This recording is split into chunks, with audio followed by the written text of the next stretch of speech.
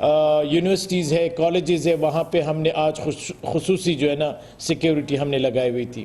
اجاز صاحب آپ تو کہہ رہے ہیں کہ پولیس نے اپنا بھرپور کردار نبھایا ورنہ نقصان اس سے کہیں زیادہ ہوتا. جی بالکل, اگر وہ سپاہی فائر نہیں کرتا, فائر کی وجہ سے ہی وہ بندہ بلاسٹ ہو گیا خودکش. اگر یہ خودکش اندر داخل ہوتا یا بار روم میں داخل ہوتا یا کسی عدالت کے کمرے میں چلا جاتا تو اس سے اور بھی نقصان ہوتا, کیونکہ وہاں پہ ہزاروں کی تعداد میں لوگ آتے ہیں مردان یہ کورٹس میں, کچہری میں. تو کافی بڑی تباہی سے ان سپاہیوں کی قربانی, جس میں اعظم, اشتیاق اور جنید, ان 3 ہمارے کانسٹیبل اس میں شہید ہو گئے. تو اجاز صاحب ایسے واقعات کو روکنے کے لیے کرنا کیا چاہیے؟ اس کے لیے تو یہ ہے کہ انٹیلیجنس بیسڈ آپریشن ہو جائے, بالکل اسپیسیفک ٹارگٹس پہ چلے جائیں. اس کے علاوہ جتنی بھی ان کے معاونین ہیں جو ان کو مدد دیتے ہیں, خواہ وہ فاٹا کے ایریا میں ہے یا کے پی کے ایریا میں ہے, ان کے خلاف ہم آلریڈی کر رہے ہیں. لیکن پھر بھی اس قسم کے واقعات روکنے کے لیے ہمیں اپنے بارڈرز کو افغانستان کے ساتھ اور جو بھی موومنٹ ہے ٹرائبل ایریا سے انٹو سیٹل ایریا, ان کو ہمیں بہت زیادہ مضبوط بنانا ہوگا. بہت شکریہ اعجاز احمد صاحب. رحیم اللہ یوسفزئی صاحب یہ فرمائیں کہ اس حملے کی ذمہ داری جماعت الاحرار نے قبول کی ہے, کیا سنجیدگی سے لینا چاہیے جماعت الاحرار کے اس دعوے کو, یا یہ صرف شہرت کے لیے ہے؟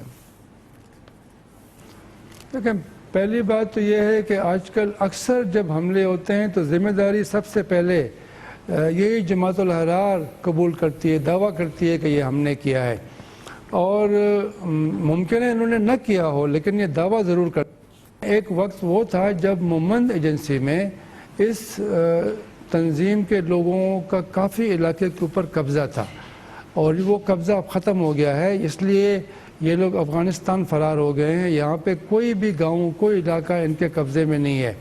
یہ جماعت الاحرار جو ہے یہ تحریک طالبان پاکستان کا حصہ رہی, اور پھر بعد میں یہ علیحدہ ہو گئے, اور اس کے جو سربراہ ہیں عبدالولی نام ہے, اور ان کا ایک اور نام عمر خالد خراسانی ہے, اور اس کے ایک بڑے اہم کمانڈر تھے قاری شکیل, تو وہ مارے گئے. پھر ان کے اور بھی اہم لوگ مارے گئے ہیں, پکڑے گئے ہیں. لیکن اس کا زیادہ اثر جو ہے وہ مومند ایجنسی میں ہے, اور ابھی یہ افغانستان کے ننگرہار اور کونڑ کے صوبے میں موجود ہیں, اور وہاں سے یہ حملے کی پلاننگ کرتے ہیں, پھر اپنے لوگوں کو پاکستان بھیجتے ہیں, حملے کرواتے ہیں. حکومت کا الزام ہے کہ یہ بدتخلیقی بھی کر رہے ہیں. جماعت الاحرار کا دعویٰ یہ ہے کہ ان کا ہدف سیکیورٹی اہلکار ہوتے ہیں, ان کا مسئلہ کیا ہے؟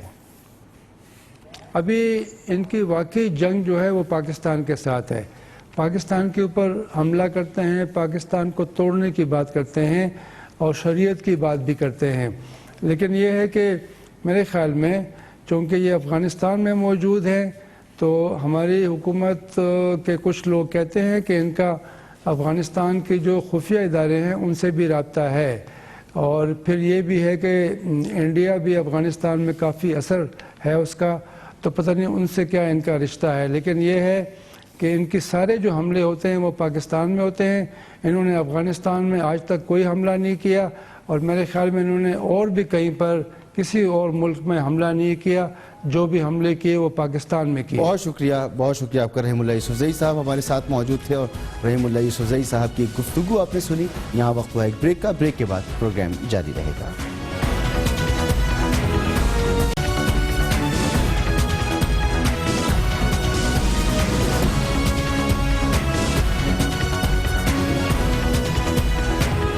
پاکستان کے لیے تشویش کی بات ہے کہ اقوام متحدہ نے افغانستان سے آنے والی منشیات کی دنیا بھر میں ترسیل کا سب سے بڑا مرکز ایک بار پھر پاکستان کو قرار دیا ہے. رپورٹس کے مطابق اس وقت دنیا بھر میں نشہ آور اشیاء کی غیر قانونی تجارت کا حجم لگ بھگ $350 ارب سالانہ ہے. دنیا میں سب سے زیادہ استعمال کی جانے والی منشیات میں افیون, ہیروئن, کوکین, الکوہل, LSD, چرس وغیرہ شامل ہیں, اور ان کی اسمگلنگ پر نظر رکھنے والے اقوام متحدہ کے ادارے United nation office on drugs and crimes کی رپورٹ میں کہا گیا ہے کہ افغانستان کی منشیات پاکستان کے ذریعے دنیا بھر میں اسمگل کی جاتی ہیں۔ افیون اور ہیروئن کی غیر قانونی تجارت میں کراچی کو مرکزی حیثیت حاصل ہے۔ افغانستان کی منشیات کا تقریباً 43% حصہ پاکستان سے ہو کر گزرتا ہے۔ دنیا بھر میں 25 کروڑ افراد نشے کی کسی نہ کسی لت کا شکار ہیں۔ دنیا میں نشے کے استعمال سے ہر سال 2 لاکھ افراد موت کا شکار ہو جاتے ہیں۔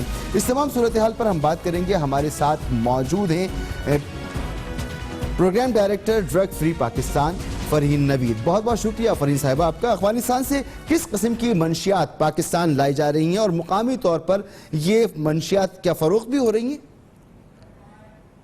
افغانستان سے تو ہیروئن اور افیم اس طرح کی چیزیں آ رہی ہیں۔ باقی دوسرے جو ممالک ہیں جیسے ایران کے بارڈر سے آج کل جو ٹرینڈ چلا ہوا میتھاڈون جو ہے وہ عمان کے بارڈر سے جو ہے وہ آ رہی ہے۔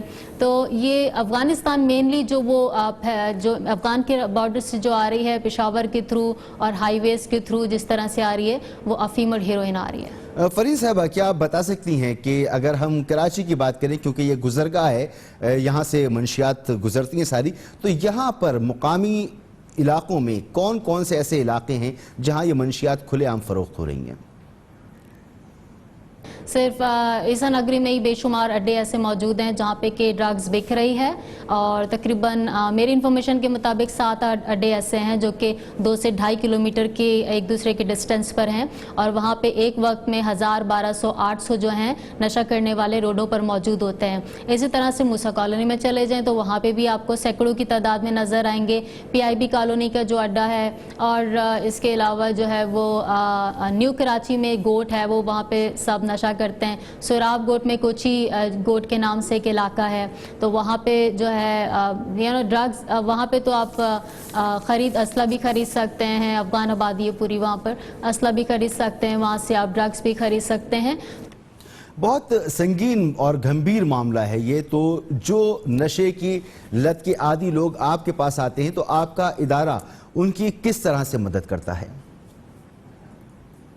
بہت زیادہ اس بات کو سمجھنے کی ضرورت ہے۔ دیکھیں کہ اگر ایک شخص کئی سالوں سے نشہ کر رہا ہے اور اس کے ساتھ صرف ڈرگز کے پرابلم نہیں ہوتے، اس کے ساتھ دوسرے بھی بہت سارے مسائل ہوتے ہیں، سائیکولوجیکل مسائل ہوتے ہیں، اس کے ساتھ اور دوسری بیماریاں لاحق ہوتی ہیں، اس کے پاس نوکری نہیں ہے، اس کے گھر والے اس کو رکھنے کو تیار نہیں ہیں، کمیونٹی اس کے محلے والے اس کو اون نہیں کر رہے ہیں، پھر آپ اس کو علاج دیتے ہیں 15-20 دن کا، 25 دن کا، کوئی جیسے پیکج ڈیل ہوتی ہے، انفارچونیٹلی یہی ہو رہا ہے، تو وہ جو ہے نا پھر آپ کہتے ہیں کہ جی یہ ٹھیک نہیں ہوا، اور دوبارہ سے یہ لوگ نشے میں چلے جاتے ہیں، کیونکہ نشے سے لوگ ٹھیک نہیں ہوتے ہیں۔ نشے سے لوگ اس لیے ٹھیک نہیں ہوتے ہیں کیونکہ ہم علاج نہیں کرتے ہیں۔ اگر ہم علاج واقعی میں کریں، ان کے اوپر کام کریں جس میں ان کی امپلائمنٹ بھی ہے، جس میں ان کی فیملی کی جو ہے وہ ریہیبلیٹیشن، تاکہ فیملی بھی سیکھے کہ بھائی اس کو آپ نے اکوموڈیٹ کرنا ہے، ایڈجسٹ کرنا ہے، اس کی بحالی کے اوپر کام کرنا ہے، فیملی اپنی بحالی کے اوپر کام کرے، جس اسٹگما میں وہ رہ رہی ہے اس اسٹگما سے نکلے، کمیونٹی ان کو ہیلپ کرے، اور اس کے ساتھ جو نشے کے مریض کے ساتھ جو دوسرے جو بیماریاں ہیں، جو دوسرے مسائل ہیں،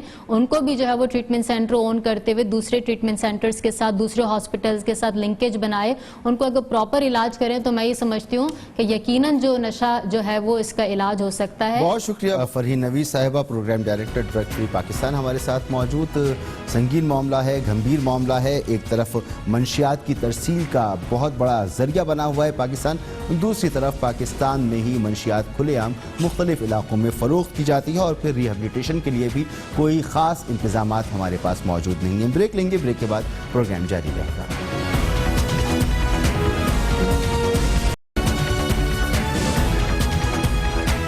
امریکہ میں شدید ترین سمندری طوفان فلوریڈا کے ساحلوں سے ٹکرا گیا ہے، جس کی وجہ سے فلوریڈا میں کل رات سے طوفانی ہوائیں چل رہی ہیں، جن کی رفتار 100 کلومیٹر فی گھنٹہ سے بھی زائد ہے۔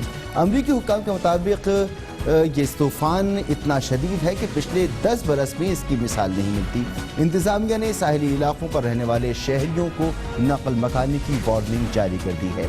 امریکہ میں آنے والے خطرناک سمندری طوفان اور دیگر اہم عالمی خبروں پر ایک نظر ڈالتے ہیں۔